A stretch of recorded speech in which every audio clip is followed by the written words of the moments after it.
I want to send you a complimentary voice note because I think this is one of the most important part of this whole manifestation conversation. So, if manifestation is about your dominant energy, then you need to know where your dominant energy is still in scarcity, because we all have one. We all have one dominant energy in scarcity in a specific area of your life or your business. No matter how conscious you are, no matter how successful you are, no matter how much work you've done on yourself, and I know all of you here, you are such an inspiring, powerful woman and leader, but there is almost always one area, sometimes very subtle and unconscious, where your nervous system, where your body, where your mind is expecting less than what your soul truly desires. And this is so important to become aware of it so you can transmute this energy, right? So you can shift all of this. Because of course, scarcity and limitless cannot exist at the same time. If your dominant energy is in scarcity, for example, related to potential client, to sales, you cannot be in a limitless frequency, in a limitless energy in the same time. So you limit your success. So you create resistance and limitation. Because of course, limitless and scarcity are two completely different frequencies, two completely different paradigms. The scarcity is usually grounded, rooted in pressure, stress, fear, resistance, overthinking, overworking, control, performance, anxiety sometimes also. So it's a lot in the Eastern, right? Eastern paradigm. And in this paradigm with this dominant energy and scarcity, you expect something to go wrong. You expect negativity. You expect potential problem. You prepare yourself for disappointment. You prepare yourself for scarcity, for sacrifice. You prepare yourself for overworking, overpleasing, overgiving. You literally prepare yourself to be betrayed by others or by you, right? Indirectly. And so the interesting thing here is, after guiding over than 1,000 women in business, being a coach, a mentor for the last 7 years, and going deep into trauma-informed and neuroscience study and quantum physics, quantum manifestation, and all of that, because it's my purpose and it's my passion, and working from complete beginner to CEO, celebrity client, woman building multi-million-dollar business, I started to notice a pattern. Because most of the time, stay with me here, scarcity isn't really about money or about success or about something specific like that. Most of the time, the dominant energy in scarcity is about people. It's about other people. So it shows up in relationship with other people. So it can be client or potential client. It can be team member or potential team member, friend, a family, a coach, a mentor, other woman in a mastermind or woman in a community, people in a networking event, people in a fitness class, people serving you in a restaurant, people serving you as like a cleaner or whatever it is. But very often, this scarcity, the fear, this expectation to something going wrong, to something difficult, is connected to people. Like we project, there is a lot of projection here, and sometimes also a lot of triggers, but most importantly projection, because we project our fears into these people. Because somewhere in our past we experienced maybe rejection, something was going wrong, judgment, abandonment, disappointment. Maybe we simply learned that trusting people was not safe, or whatever it is. And so today, without even realizing it, you expect the same experience, and you dominant energy say, oh, it's hard to find good clients, or maybe it's hard to find clients that pay me at the level I want, or I need to sacrifice more in order to have more clients, or if I have more clients I will have more problem. People don't want to pay this amount. No one really understands my work. Or maybe it looks like, oh, it's impossible to find a great team. It's impossible to find the perfect assistant, like the woman ready to work, committed, but also having a great heart. Oh, it's impossible to find my best dream team. People never do the work properly. I always have to do everything myself. I always have to struggle with team member. People don't listen to me. I don't know how to manage people properly. Or maybe it's like, oh, women judge each other. I don't belong. I'll be rejected. Oh, I don't like this woman. She triggers something in me. She's too much. She's too rich. She's too successful. She's too powerful. And I don't like that. And I never will be at this level. And I don't deserve that. And whatever the story is. Notice where your mind isn't protecting you by having such a negative story, a negative perspective, and preparing you to recreate this in your 3D reality. And I see this in business all the time. Someone say, oh, I want more high-ticket clients, or I want dream client on repeat.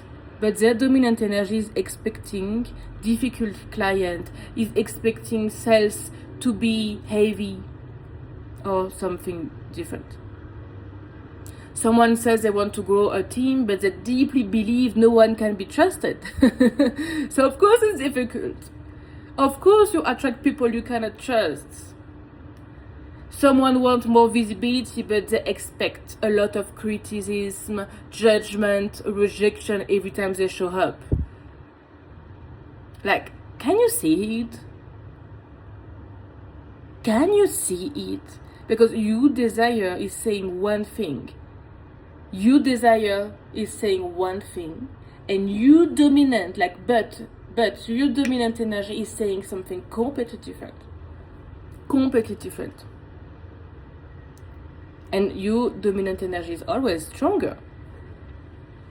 And I know this because I have done so much work on this with my clients, but also for myself, of course. Because I'm not a superhero. I don't teach this because I'm perfect. I teach this because I went through it every single day, and I can observe it in myself again sometime.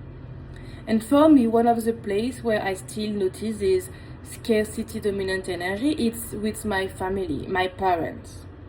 Okay, so because of my childhood experience, because of some trauma with them, part of me still expect judgment, misunderstanding, not feeling seen, not feeling loved, not feeling enough. And even as an adult, even after years of healing and working on myself, I can still notice that old identity trying to come back sometime, depending on which situation I'm going through with them. Like a simple conversation can activate that old version of me. And as to go a bit deeper in this example, because I feel it can be very helpful for some of you, and I'm very open to be vulnerable and to share my truth and to share also what's going on for me behind the scene. So I was like, my birthday is coming in October. It will be my 30 years old birthday, so obviously it's a very huge rite of passage. It's a very huge, important moment. I can feel it energetically. I can feel it in my identity, in my body. Like, I know it's huge. And I want to celebrate with my family, with my friend, but also to organize something very beautiful with my family in France, to go in France to celebrate with them, and to really organize a beautiful birthday. But I started to potentially, starting to have this conversation with my parents, and I know their nervous system, I know how they are, and directly they was reacting with stress. Oh, it will be a lot of things to organize. Oh, maybe it's a lot of money. So I said, oh, but I will pay. And then they was judging me to be ready to pay for my birthday. Not because they want to pay, but because for them it's not important to organize something like that. And so I was minimizing my vision. I was minimizing what I actually wanted for my birthday. I was already minimizing. I was already playing so small. I was already not being me, because I felt their judgment, and this came to reactivate this old version of me.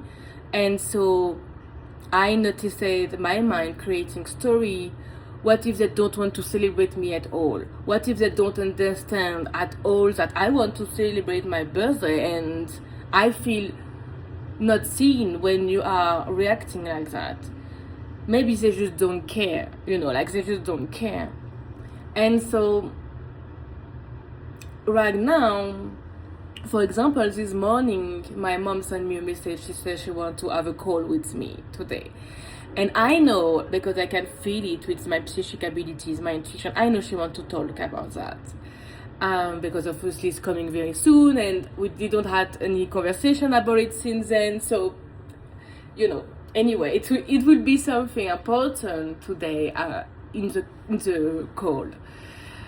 And directly my body was, even when I speak about it, maybe you can feel the energy, right? It's a bit of contraction, it's a bit of pressure, like the scarcity. Because obviously my dominant energy about this call, it's the scarcity, because my mind started to create story. Oh, she will say that she don't want to do anything, and oh my god, I'm so afraid of having this conversation, because I know I will be so sad, I will feel heartbroken. And